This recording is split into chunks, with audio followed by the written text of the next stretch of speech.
Hello. My name is William Higgins, and today you and I are going to talk about ePortfolio.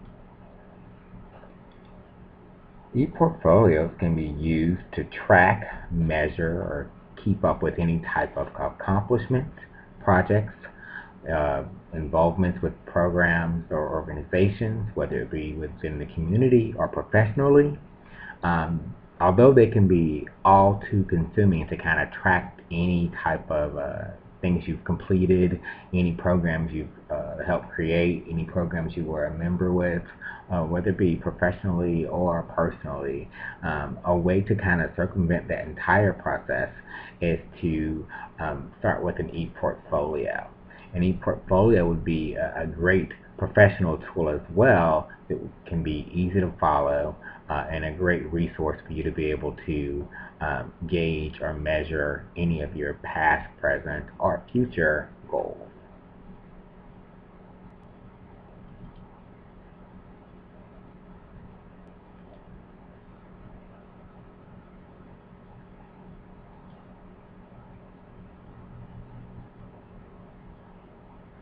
So let's get started.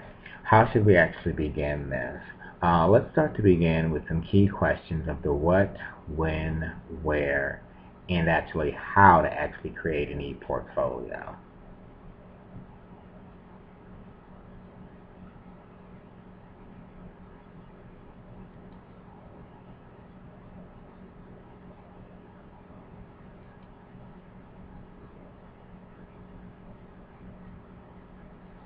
What is an e-portfolio? Well, one thing to think about is that you wouldn't want to carry around printed information or a binder as we've come to in the past. We would use binders to kind of track all the projects we may have worked on or completed. You wouldn't want to be able to have to carry that big humongous thing down around thinking about, well, what can you do or how can you keep track or measure everything you've been able to work on and complete. So you think of what is an e-portfolio. An e-portfolio can be used to showcase your knowledge, skills, education, and experience. It can be comprised of a personal collection of work, any images you may have worked on or helped create or been a part of, any types of certifications or licenses that you've been able to achieve or complete. You can list any professional affiliations or group membership within your ePortfolio. You can have or store any work samples or resumes.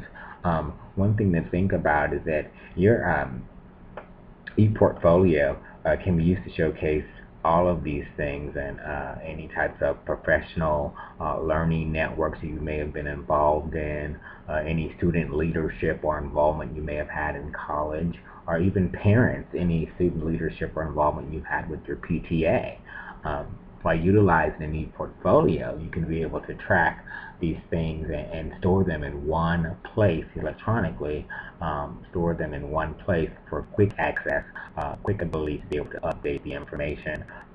I can even think of any workshops or reference letters, almost anything that you that needs to be viewed or needs to have needs to be easily accessible. We could be able to store electronically through a file on the internet through various platforms such as websites, emails, PDFs, anything electronic can be used for you to create your very own e-portfolio.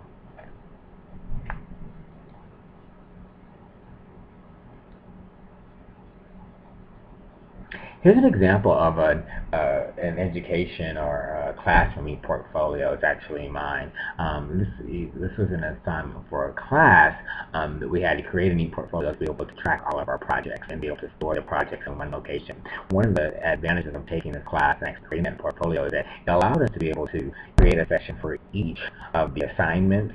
And as we worked on any types of new Web 2.0 software, we were able to go in and store that information here so that then whether it be professionally or personally, if I ever want to access the information, I have it. So this tool was important, and I actually used Wix.com, which was a website. So this is a website I created free of charge to allow me to be able to create this portfolio for this class.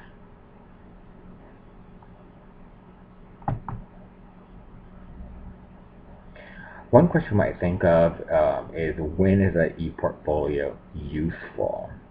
So when will we find the use for an ePortfolio? And one of the things that pops out fresh in my mind as a scenario that supports the helpful use of an ePortfolio would be the instance of showcasing your talent or work in one accessible online source. This source can be accessed by anyone you choose to share, whether it be a website or email link or even email. But it allows you to store this information. And remember that first impressions are often lasting impressions.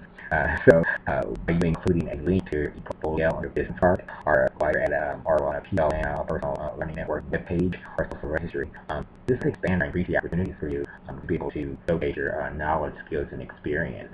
So an ePortfolio can be used by students, by parents, by professional players in the corporate America for tracking various programs and projects. Teachers can use it to track any types of lesson plans. And again, you can even help improve your interview techniques by having your ePortfolio available to be able to send prior to your interview to an interviewer, or even after your interview as a follow-up.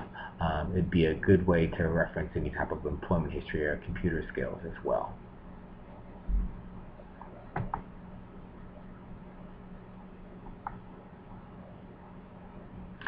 Where can the various platforms for creating ePortfolios be found? That's a very good question. And so one of the things I'd just like to point out is that the user can be creative and choose any cost or non-cost alternative of creating the source based the best needs of the resources available to you. Some platforms are available for creating portfolios, and with.com is which I use for my classroom, Prezi, which was what I originally created this assignment in.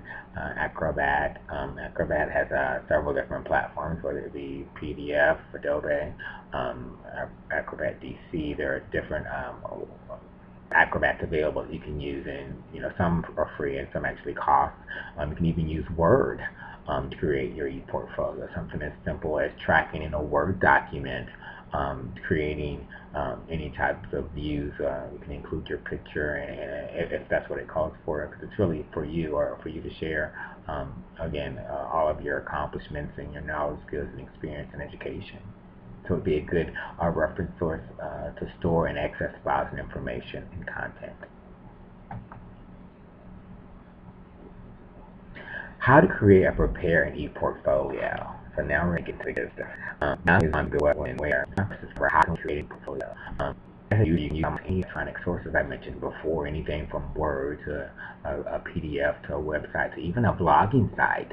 There are so many different no-cost alternatives to you to be able to create your ePortfolio, and you want to ensure that your information is relevant and presented in a professional manner. So some of the things we're going to look at now are just what are some of the platforms that we can use for creating our ePortfolio. One of the first I want to visit is Wix.com. It's a place where you can actually allow the user to create a free website or web page. You can include all types of files from PDFs to Word to Excel files to embedding any links. It's usually free, and you have the ability to be able to upload information, and as you increase different types of information, you can also have the option to add additional perks. One thing that I found is that the use of Wix.com is very friendly. I create your own website. There are templates available. Your own domain name. It's an easy drop, so you can just kind of drop the information in, and once you kind of play with it a few times, it'll kind of become second nature, and you'll become a Wix kind of expert aficionado.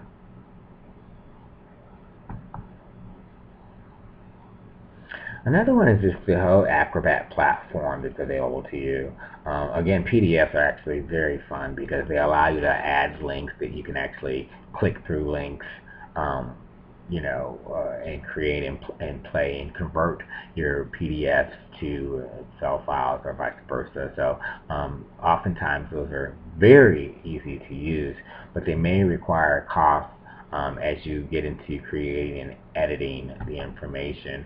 And so it ranges from an Acrobat reader. Some companies actually, have them for their employees, but you can see an Acrobat Pro DC is $14.99 a month.